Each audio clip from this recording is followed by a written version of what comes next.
Sa harap ng malakihang bulwagan ng Senate, nagsimula ang pagdinig sa isang kaso na naglalabas ng isang umiikot na suliranin, ang smuggling ng frozen mackerel na idineklara bilang chicken poppers. Sa gitna ng pagtatanong, tumindig si Mr. Eugene Tenero, broker ng 1024 Consumer Goods Trading. Tahimik ang paligid, ang mga talaan at dokumento ang naging pangunahing saksi ng gabing iyon. Inilahad kung paano dahan-dahang ipinakita ang mga dokumento, ang bill of lading, ang certificate of registration, at ang ibang papeles na kalakip ng pagpasok ng kargamento. Sa mga pirasong papel na iyon, mababasa ang halagang 68 milyon pesos. Subalit sa deklarasyon, nakalagay lamang ang halaga bilang 40 milyon pesos. Ito ang unang pulihkat sa mga tanong ng komite. Habang pinagmamasdan ng mga senador at ng publiko, inilahad ni Mr. Tenero ang kaniyang panig. Ipinaliwanag niya na bilang isang broker, ang tungkulin nila ay magliklera ng mga dokumento. Ayon sa kanyang paliwanag, isang taong nagpakilalang Mr. Carlos ang nag-utos at nagsabing siya ay representative ng 1024 Consumer Goods Trading. Ngunit nang paulit-ulit na tinanong kung ano ang apelyido ni Mr. Carlos, umiling si Mr. Tenero at sinabi na hindi niya alam ang apelyido. Iyon ang simula ng pagdududa. Ikwinento ang tono ng mga senador. Hindi maikakaila ang pag-aalinlangan sa pagpapaliwanag. Paano ang isang transaksyon na may halagang 68 milyon pesos ay mapapirmahan ng broker nang hindi niya kilala ang buong pagkakakilanlan ng taong pumipirma? Bakit, sa kabila ng pagiging broker mula pa noong 2017, hindi maipakita ang isang pangalan na marahil ay sentro ng buong transaksyon? Sa pagtalakay, binigyang diin ng mga senador ang pattern. Ang sistema raw ng smuggling ay ginagawang panangga ang mga maliliit na broker. Sila ang unang haharap sa kapahamakan. Ang mga nasa likod, ang tunay na kumikita, ay nananatiling lihim. Ipininta kung paano binubuo ng mga salita ng senador ang larawan ng isang bulok na sistema, kung saan ang pawis ng mga magsasaka at ng mga mangingisda ay napupunta sa hindi makilalang kamay dahil sa mga artipisyal na deklarasyon. Sa puntong iyon, lumabas ang paninindigan ni Mr. Tenero. Muli niyang sinabi na dokumento lamang ang kanyang hawak at wala siyang kontrol sa laman ng mga container. Sinabi niya ring sinubukan niyang hanapin si Mr. Carlos pagkatapos ng naunang pagdinig. Pumupuslit sa paligid ng port, ngunit hindi natagpuan. Nagsalita rin siya tungkol sa hirap ng pamilya, sa isang ina na nag-iisa at sa pangangailangan niyang magtrabaho ng marangal. Mga salaysay na nagpakita ng tao sa likod ng akusasyon. Ngunit hindi tumigil ang komite sa paglilitis ng mga inconsistency, ang pagpapahiram ng lisensya ng consignee, ang mga pangungusap na halos magkakahawig, at ang kawalan ng alam na apelyido ng nag-utos. Lahat ng ito ay nagtulak sa komite na magdesisyon. Sa huli, nagkaroon ng mosyon na isight si Mr. Tenero in contempt dahil sa pag-uuwing ng mga sagot at sa pagtanggi na magbigay ng sapat na impormasyon tungkol kay Mr. Carlos. Inaprubahan ang motion. Sinabi ng komite na kung walang bakanting lugar sa kustodiya ng Senate, automatikong ililipat ang inapo sa Pasay City Jail. Ngunit binigyan din siya ng pagkakataon na humingi ng proteksyon mula sa Senado kung kinakailangan. Hindi naglaon, tumawag ang komite kay Brenda Desagon. Katulad ni Mr. Tenero, inilahad ni Brenda na pinahiram lamang niya ang lisensya ng kanilang consignee. Hindi niya personal na kilala ang kliyente. Muli, umiikot ang parehong tema. Pinahiram, pumirma ng dokumento, umasa sa sinabing authorized representative at hindi malaman ang buong pagkakakilanlan ng nag-utos. Ipinakita kung paanong ang mga senador ay nagsalita ng mahigpit tungkol sa epekto ng mga ilegal na transaksyon sa agrikultura. Binigyang diin nila na ang ganitong gawain ay nakakasira sa kabuhayan ng mga magsasaka at ng buong industriya ng pagkain. May babalang inihayag sa kanila. Ang mga kasong may kinalaman sa economic sabotage at paglabag sa agricultural laws ay maaaring magdala ng parusang life imprisonment. Kasabay nito, inilahad ng komite ang posibilidad. Kung magsasabi ng buong katotohanan, maaaring kilalanin ang sinumang nag-cooperate bilang state witness at mabigyan ng proteksyon. Sa salaysay, hindi lamang mga legal na hakbang ang nakikita. May mga sandali ng pagkatao. Ang pag-iyak sa likod ng salita, ang pag-aalala para sa pamilya, ang pag-earn ng maliit na kita laban sa malaking kapahamakan. Inilahad ang tensyon sa pagitan ng pangangailangang maghanap buhay at ng responsibilidad sa batas. Bago nagsara ang pagdinig, nagbigay ang komite ng malinaw na pahayag. Ang layunin nila ay hindi pigilin ang maliliit, kundi putulin ang paulit-ulit na paggamit sa kanila bilang mga sakripisyal na tupa ng isang mas malawak na network. Kailangan talagang magsiyasat ang Senate ng mas malalim upang tuklasin kung sino ang nasa likod ni Mr. Carlos at kung sino ang may kakayahang magpondo ng transaksyon na nagkakahalaga ng 60 milyon o higit pa. Hindi sapat ang mga paliwanag mula sa maliliit na broker. Dapat subaybayan ang pinagmulan ng pera, suriin ang mga kontrata, bank records at komunikasyon na maaaring magbunyag ng koneksyon sa mas mataas na antas. Ang tanong na iniwan ng pagdinig, sino nga ba si Mr. Carlos at hanggang kailan gagamitin ang mga maliit na broker bilang panangga? Hindi ito biro. Ito'y nagpapahiwatig ng posibleng sistematikong pagtakip sa likod ng malalaking pondo. Kailangang ilahad ng Senate ang buong katotohanan, panagutin ang mga may sala at tiyaking may mekanismong magpapahinto sa ganitong mga modus operandi. Sa huli, ang paghahanap ng katotohanan ay para sa hustisya at sa proteksyon ng mga mamamayan na naapektuhan ng mga ditamang deklarasyon. 2017 ka pa broker. Baka meron kang ibang kapwa broker na maaring tumulong sa iyo para bigyan ng identification tong si Carlos. Kaya baka ayaw mo lang sabihin dahil natatakot ka. Mr. Chair, wala na po akong iluluwat. Yun na lang po, yun po talaga ang alam so wala kang ibang kilalang broker na maaaring kilala siya? Hindi ko na po alam, Mr. Chair, kung kilala niya, alamin natin, po. Kasi alamin natin kung kinakailangan silang tawagan, kung kinakailangan mong puntahan, bibigyan ka ng proteksyon. Alamin natin. Yung mga kapwa mo broker na kasama mo ron, tanungin natin. Mr. Chair, we want to get dito, ayaw naming ikaw ikulong.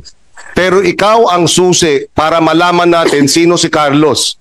Ikaw ang susi. Ikaw ang susi. Alam dyan. Kasi po, tanungin natin yung mga kapwa mo broker. May mga broker, wala kang kilalang broker, wala kang ibang kilalang broker. Yun. Yung marami na yun, patawag natin dito kung sinong may kakilala. Tutulungan ka namin. Pero ayaw naming, hindi kami naniniwala na hindi mo kilala si Mr. Carlos. Mr. Chair, sobra-sobra na po ang nangyari. Siguro kung ikaw ay makapag-isip-isip dahil ikaw ay nasa kustudiya ng Senado, baka sakali mapag-aralan mo kung ano ang mas magandang hakbang. In the meantime, you're cited in contempt of the Senate. And we do not, sabi ko sa opening statement, ayokong gawin ito. Hindi dapat ang maliliit ang nakukulong. Pero kung ito ang paraan para matigil na yung pagkakasangkapan sa inyo na paulit-ulit na nangyayari, ikaw mismo nagsasabi, ilang beses mo nang ginagawa ito sa iba na hindi ginagamit lang ang iyong lisensya, wala kang kinalaman, iba ang mga kumikilos, iba ang pumupondo.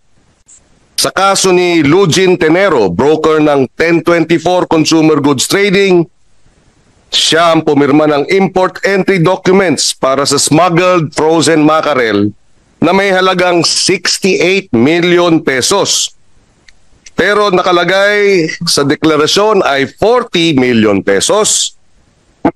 At chicken poppers, di umano ang laman. Nang tanungin kung sino si Mr. Carlos, dahil sabi ni Mr. Lugin Tenero, isang Mr. Carlos ang kausap niya para pumirma. Taga Bureau of Customs daw na nag-utos sa kanya. Pero hindi niya alam ano apelyido ni Carlos. Tulad ng sinabi natin noon, paanong hindi makikilala ang taong kausap sa milyong-bilyong pisong transaksyon? 40 million pesos if I'm not mistaken. Pipirma ka sa mga dokumento sa halagang 40 million pesos, hindi mo kilala sino yung nagpapirma sa'yo. Hindi ka panay-paniwala. Nilarawan natin sa nakaraang hearing ang bulok na sistema ng smuggling. Ang sistema kung saan ang mga maliliit ay ginagawang panangga at ang mga nasa likod ay patuloy na yumayaman sa pawis ng ating mga magsasaka at mangingisda at ng ating mga consumer o mamimili. Anyway, Mr. Chair, I I already have a copy of the explanation of both Ms. Brenda Disagun and Luyan Arm Tenero, no, the brokers that were also here during the last hearing. But it seems that in their explanation, there's still a lot of inconsistencies. And I don't think this are accurate, Mr. Chair. So I'm sorry, it's a difficult, but I move, Mr. Chair, to cite them in contempt because I don't think they are very truthful in their explanation of why they should not be cited in contempt, Mr. Chair.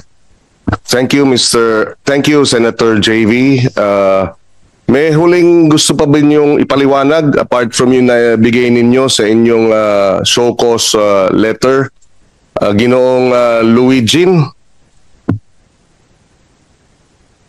Good morning po, Mr. Chair. Good morning po. So hindi mo talaga kilala yung apelyido ni Mr. Carlos? Yes po, Mr. Chair. Yun lang po talaga ang pakilala niya sa akin po. At the same time po, siya ang sabi niya po, authorized representative po siya ng 1024 po. Mr. Chair, parang mahirap naman na paniwalaan na matagal na kayong nagtatransaksyon at malalaking amount, Mr. Chair. Hindi naman to ilang daang piso lang eh. Tapos hindi nyo kilala yung pagkatao, magtitiwala kayo. Paano kami maniniwala? Yun sana, pinagbibigyan ka ng pagkakataon na ating chairman na ipaliwanag, na convince kami na hindi ka nagsisinungaling. Sige, bibigyan ko namin ng pagkakataon.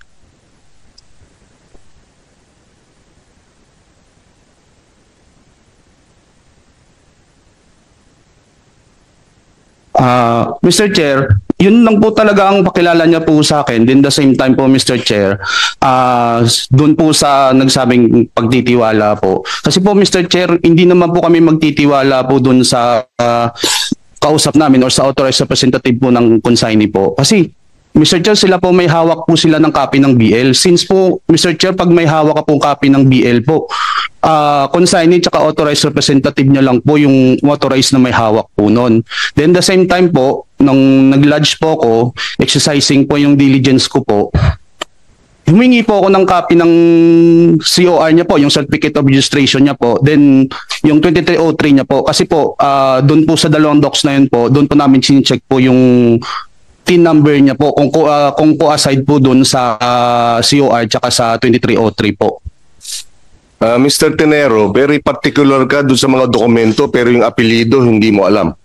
Actually, Mr. Chair, yun lang po talaga pakilala niya kasi siya po ang authorized, ang pagkakaintindi ko po, siya po talaga yung authorized representative kasi siya po may hawak po nun. So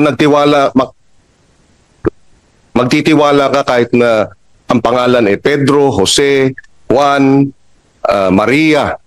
Kasi po, Mr. Chair, sa kalakaran naman po namin sa port po, hindi naman po namin inaano yung personal na details po ng as long po yung documents po na na ibibigay po nila is accurate po. And then the same time po, yun po nagtiwala din po ako kasi sabi niya po siya nga po yung authorized representative po nung 1024 po.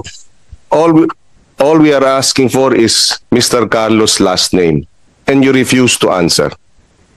Mr. Therefore, because of your refusal to answer, and there is a motion to cite you in contempt, you are hereby cited in contempt of this committee. May we request if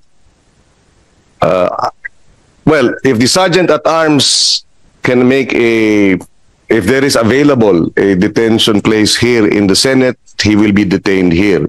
If there is none available, we will have him detained in the Pasay City Jail. So ordered. Yes, you have the opportunity to speak up. Mr. Chair, sa totoo lang po, masyado na pong malaki talaga yung dagok na nangyari po sa akin. Kasi ako po, nagtatrabaho lang po ako ng maayos. Tapos po, ganun po yung gagawin sa amin. Kung kami man po, ako sa totoo lang po, Mr. Chair, nung last time po, nung pagkatapos po ng hearing, ilang beses po ako umiikot sa port area po. Mahanap ko lang po siya. Kasi po, siya lang po talaga pong alam kong makakasagot ng lahat, Mr. Chair. Kasi ako po, nagtatrabaho lang ako kasi ngayon po, nag-iisa na lang yung nanay ko. Kami na, yung ano po, hirap din po kami sa buhay. Yun na nga, Ginoong Tenero, 2017 ka pa broker.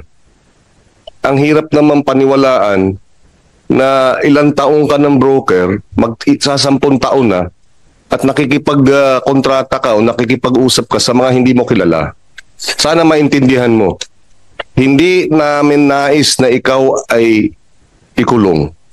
Baka sakali sa ilang araw na ikaw ay nakapag-isip-isip, kung kinakailangan mo ng proteksyon ng Senado, maibibigay ito sa iyo. Kung nais mong pumunta muli, bumalik sa port area para hanapin kung sino itong Carlos na sinasabi mo, pwede kang samahan ng Sergeant at Arms ng Senado. sa totoo lang po, Mr. Chair, hindi na po talaga magpapakita yung animal na yan eh. Sa totoo lang po, hindi na po yan. Kasi kami po ngayon, nandito po kami. Sila po, nakaupo lang po sa kung saan po sila naroroon po. Sila, hindi namin alam, pinagtatawanan na nila kami. Kami yung humarap dito na wala kaming kaalam-alam sa loob ng container po na yan. Kung alam lang po namin yan, hindi namin sasagutin yan, hindi namin yan, Mr. Chair. Kasi po, agbe-base lang talaga kami sa BL, Mr. Chair. Dokumento lang pong hawak namin. Wala po kaming karapatan para buksan yung container niya. Wala po kaming kaalam-alam kung ano pong pinaggagawa nila ng may-ari po niyan. Kung ano po yung dokumento na ibibigay po sa amin, kung ano po yung, kung sample po yung BL po na ibibigay sa amin, yun lang po yung dokumento, yung packing-list invoice po, yun lang po ang ano, yun lang din po ang ilalodge po namin, Mr. Chair. Wala na po kaming ibang pagkukuhanan ng information po niyan. Tapos po, ang labas po nung kanina doon, sorry po Mr. Chair, sorry po, naging ano lang po ako kasi iniisip ko po yung ako tsaka yung family ko po eh. Kasi damay na po kami ditong lahat. Yung nanay ko po, muntikan na po nung nakaraan kasi hinimatay po dahil sa nangyari. Hindi ko po mapuntahan dahil imbis na uuwi ko doon sa amin, ipapadala ko na lang po kasi kailangan nga po nila. Tapos ganito pa po nangyari, Mr. Chair. Kami po yung naano dito na, kami po as broker po, dinideklara lang po namin. Mr. Tenero, 2017 ka pa broker. Baka meron kang ibang kapwa broker na maaring tumulong sa iyo para bigyan ng identification tong si Carlos. Kaya baka ayaw mo lang sabihin dahil natatakot ka. Mr. Chair, wala na po akong iluluwat. Yun na lang po, yun po talaga ang alam So wala kang ibang kilalang broker na maaring kilala siya. Hindi ko na po alam, Mr. Chair, kung kilala niya, kilala siya ibang broker po. Kasi alamin natin kung kinakailangan silang tawagan, kung kinakailangan mong puntahan, bibigyan ka ng proteksyon. Alamin natin. Yung mga kapwa mo broker na kasama mo ron, tanungin natin. Mr. Chair, we want to get ito, ayaw naming ikaw ikulong. Pero ikaw ang susi para malaman natin sino si Carlos. Ikaw ang susi. Ikaw ang susi. Alam dyan. Kasi po, tanungin natin yung mga kapwa mo broker. May mga broker, wala kang kilalang broker, wala kang ibang kilalang broker. Yun. Yung marami na yun, patawag natin dito kung sinong may kakilala. Tutulungan ka namin. Pero ayaw naming, hindi kami naniniwala na hindi mo kilala si Mr. Carlos. Mr. Chair, sobra-sobra na po ang nangyari. Siguro kung ikaw ay makapag-isip-isip dahil ikaw ay nasa kustudiya ng Senado, baka sakali mapag-aralan mo kung ano ang mas magandang hakbang. In the meantime, you're cited in contempt of the Senate. And we do not, sabi ko sa opening statement, ayokong gawin ito. Hindi dapat ang maliliit ang nakukulong. Pero kung ito ang paraan para matigil na yung pagkakasangkapan sa inyo na paulit-ulit na nangyayari, ikaw mismo ang nagsasabi, ilang beses mo nang ginagawa ito sa iba na hindi ginagamit lang ang iyong lisensya, wala kang kinalaman, iba ang mga kumikilos, iba ang pumupondo. So, we will leave it at that. We now call on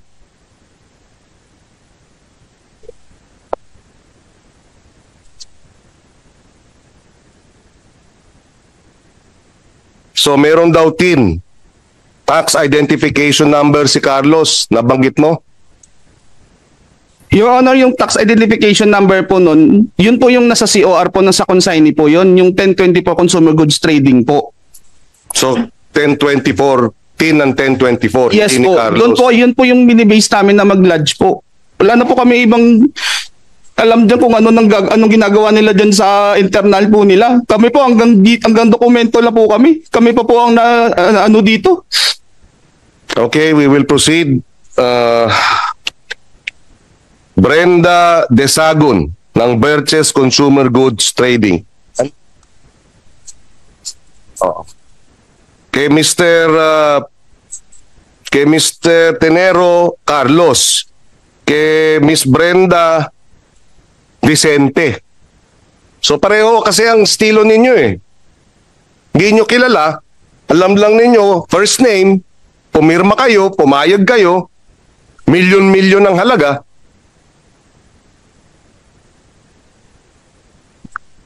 May motion to cite you in contempt. Julie seconded. Meron pa kayong nais sabihin? Yun lang po, Your Honor. Yun lang po yung silalay sa akin pong explanation. Sa totoo lang po, Your Honor, pinahiram lang po namin yung yung aming consignee po kay Sir Vicente. Yun po before nakikita-kita ko na sa pier. Pero hindi naman po kami totoong magkakilala. Then ang mga April po, lumapit po siya sa akin, nagtanong po siya kung may alam po ako. So yun lang po ang sinabi ko sa kanya. Basta ka ako, sir, wala tong illegal ha. Umupo naman po siya sa akin.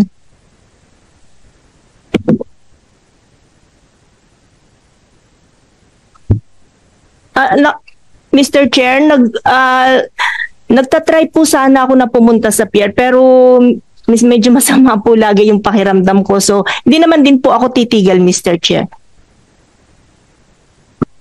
Yun lang po talaga. Well, sa lang po kami, sa royalty lang po kami, Mr. Chair. Wala po kaming alam sa ganyan. Mr. Chair. Yes, Senator J. Ma'am Brenda, tsaka si Mr. Tesoro, ayaw namin na kayo po ay makontempt. No? Nalulungkot din kami. Lalo na sinabi ni Mr. Tesoro na inanay mo ay nag-aalala. Kaya lang, sana binagbibigyan kayo ng kumiting ito na sabihin na katotohanan dahil alam nyo sa inyong ginagawang modus, marami pong apektado rito. Agrikultura po natin na pinapatay. No? Sa inyo pong mga transaksyon, akala nyo pumapasok lang yun, labas, pero ang dami hong apektado po rito, ang buong sektor ng agrikultura. Kaya nga, sana po, pag kayo ngayon po ay nasa kustodiya, makapag-isip-isip kayo kung meron kayo makilala, nakapwa nyo broker, nakilala po si Carlos at si Vicente, sige, baka pwede nyo hong sabihin para matigil nito. Total modus na rin to, nangyari, pinahiram nyo yung lisensya nyo, makakasama nyo doon, yung mga nagpahiram din ng lisensya. Usong-uso nagpapahiram, delikado po yan, milyon-milyon. Ang transaksyon, tapos hindi nyo kilala. 59 million ang halaga. Sa totoo lang po, Mr. Chair. Alam nyo ba yung alam nyo ba yung kayong dalawa, Mr. Tenero, Miss Sagun, alam nyo ba yung multa dito sa economic sabotage, agriculture, anti-agriculture economy? Alam nyo ba? Life imprisonment. Ganun kaseryoso. Kaya kung hindi kayo magko-cooperate na alamin ang katotohanan at sabihin ang totoo, ang kapalit pa rin nito ay kayo ay makukulong ng panghabang buhay. Ngayon, kung kayo ay magsasabi ng totoo, maaari kayong gawing state witness.